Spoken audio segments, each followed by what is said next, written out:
Hi, this is A. Wesley. That ain't just like a TIL. If you like my video, please give it a thumbs up and consider subscribing. I know I haven't been on YouTube in about a month. With all these tropical storms that's been happening in Texas in the last month, and then also in the last, and also in the first weekend of the first week in June. With those tropical storms, it kind of affected me. And so I've been sick off and on because of the weather and the tropical storms. And like I've been saying in previous videos, that when you have tropical storms and the season weather changes, it affects my back. But anyway, these are some of the stories that I'll be talking about. Two of the stories that I forgot to talk about in my last celebrity roundup was Nick Cannon allegedly saying that his manager stole his money. Also, Lizzo talking about people don't know about her album coming out, and also Tank defending Chris Brown. Those are the only two stories that I didn't talk about last time. And then I'm also going to talk about Peaboo Bryson passing away. Also, we'll be talking about the feud between Jay Z and Damon Dash after the Roots concert. Also, we're talking about Cheyenne Brown doubling down on not showing people her credentials as far as being a doctor and a therapist. Those are just some of the stories that I'll be talking about in this celebrity roundup. Like I said, Lizzo said, this is what Lizzo said. Lizzo says fans are now unaware that their favorite artists are dropping new music, blames the altruism for destroying the music industry and making music marketing. Music marketing. Now I agree that the music has changed since streaming and all that kind of stuff because back in the day, if you didn't know nothing about an album or a record, you heard it on the radio and the radio would play it, then you can request it. Now they say you can still do that, but you have to get like you have to get like not Spotify, but you have to get the other one Sirius, yeah, Sirius XM radio, and you could request a song like that, but it mostly gets streaming. She's right about that because I didn't even know that Tiffany Evans had a song out until that Grape Juice put something on there about have you heard Tiffany Evans' new song? And a lot of black bloggers don't go on X or don't go on X no more like they used to. Some of them are going to Facebook and Instagram uh, since uh, since um, since Musk took over Twitter and named it X. But anyway, she's right about that. And there was a couple of more people that I didn't know they had songs out until they got to doing stuff. Now the only music group that I know has been really been promoting themselves regularly is Flow. But anyway, on to the next subject.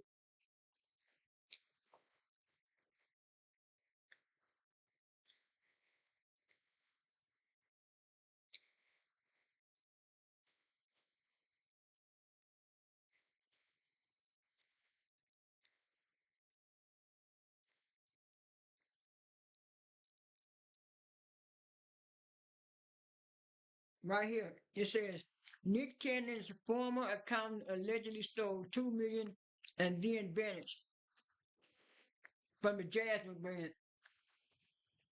And in in the words of Rihanna, blank better have my money. Nick Cannon's former business manager is at the center of federal a federal case. And after let me zoom this up a little bit.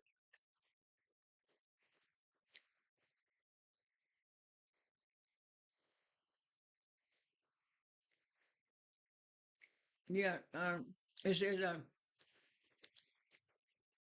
yeah, from the entertainer over several years, the TMZ reports that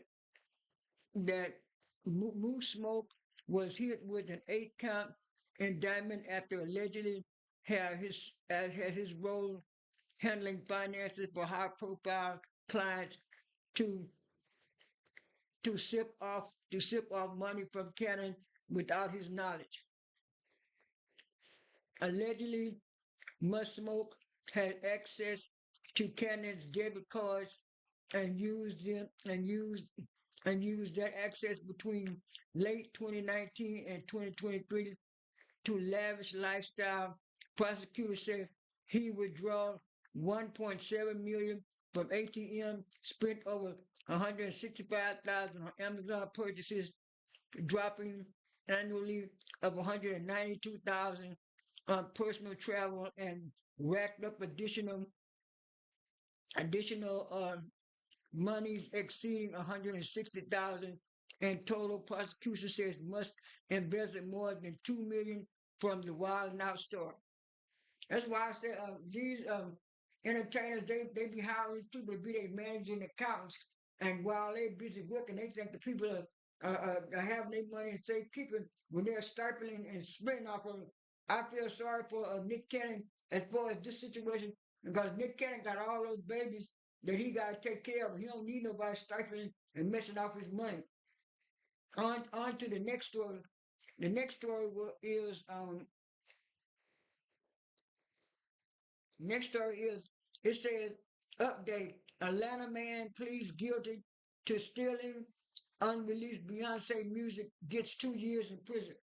Now, I kind of do some of the comments. One comment said, well, I wonder how he was able to steal the music, and what kind of music he stole. I don't know, maybe it was an inside job or not, but he's getting 2 years in prison because at first he was saying he wasn't guilty, and then he changed his plea. Now, next time he came to court and said he was guilty for stealing her music and stuff. So I do think there was some kind of inside job. She knew somebody that worked in that camp, and they wanted to steal that catalog from her. But I'm glad she got her catalog back, and I'm glad that he's going to jail for stealing her music. On another note, uh, Kevin Hart had his roast, and it was on Netflix. And so, he was joking about George Floyd, and he said that George Floyd is looking up at all of us, laughing so hard he can't breathe. And so it was a white man saying a joke, and then Kevin Hart was quiet, didn't say nothing. And then they also asked, what's her name, Cheryl Underwood. Said, Cheryl Underwood, what do you think about them talking about your dead husband who had passed away? And she said, well, I was surprised about it, but then I got up on stage, and I got back and I flipped out. And I'm looking at, you just trying to do it because you just got through saying on The View when you was a co-host that you really need a job to work after you got out for the talk show. And so it's like she wanted to be in the middle because she didn't want to ruffle no feathers. But I was so glad that little Larell responded. He said that joke was disgusting. Little Rael called the George Floyd joke at Kevin Hart's joke disgusting. And then Lonnie Love said she didn't like it either. I can take and choose some stuff that Lonnie Love said, but this time Lonnie Love was right. And I was so glad some of these comedians came out. And then Kevin Hart gonna get on the Breakfast Club. I think it was last week or a week ago, talking about uh he getting blamed for something somebody else do. And like one of the YouTubers that I was watching that was talking about it earlier said that why you in what spaces are you moving in? It was fucking I need to say you could tell what spaces you move in where those white folks are so comfortable about saying disgusting things about a black person, knowing that you wasn't gonna be doing too much about it. You say you gotta watch the people that you're affiliated with, even though you are trying to move up the ladder and elevate yourself. And I was saying, yeah, I'm kind of paraphrasing what he said in the video, but I was saying, yeah, that white man felt too comfortable because I'm not a real Kevin Hart fan, but I did kind of like him and ride along with Ice Cube and stuff like that. So, I really wasn't a big fan of his. But now, and then he gonna tell me on the Breakfast Club that he was getting blamed for something. He don't write the jokes. He don't write the jokes. And I was saying, yeah, you might not write the jokes, but like some people say, it's your roast. Can't you tell them what jokes that they should not do and stuff like that? So it was just like he was so nonchalant about it and stuff like that. And that's why I said, when it comes down to these black entertainers trying to tell us how to vote, what to do as far as regular citizens, they need to sit down and shut up because they all want to be white adjacent just to keep the lifestyle they had.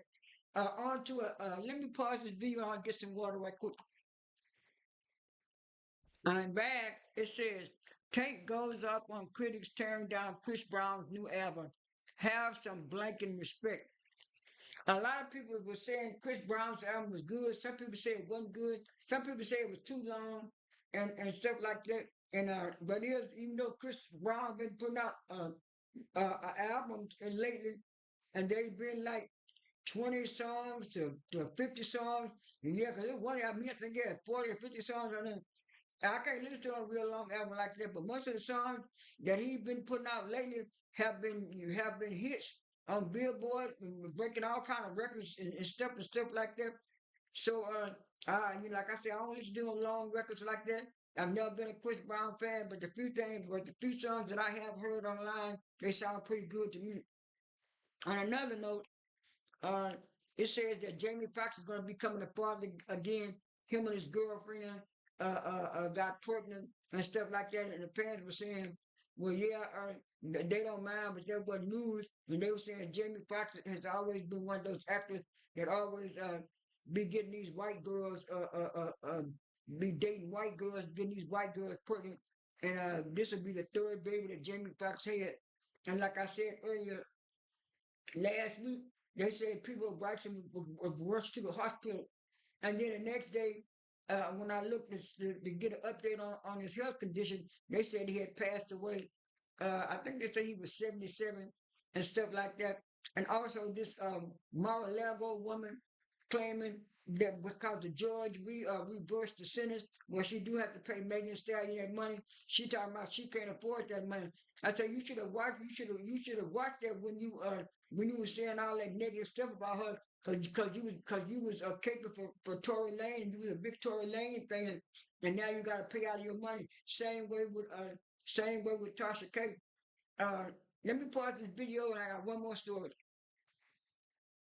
Okay, this is the last and final story. Ever since Paramount Plus took over BET Plus and stuff, it was like the shows that came back. People didn't know they came back, and by the time they found out, they was already on episode 2 or 3 of the series. And just like Divorce Sisters, by the time I figured out Divorce Sister was gone and stuff like that, by the time I figured it out, they was halfway through the season. Now they also have to uh, uh, I kind of have to watch it. I kind of have to binge watch it one weekend just to catch up. And now they're talking about this the last season of the Oval.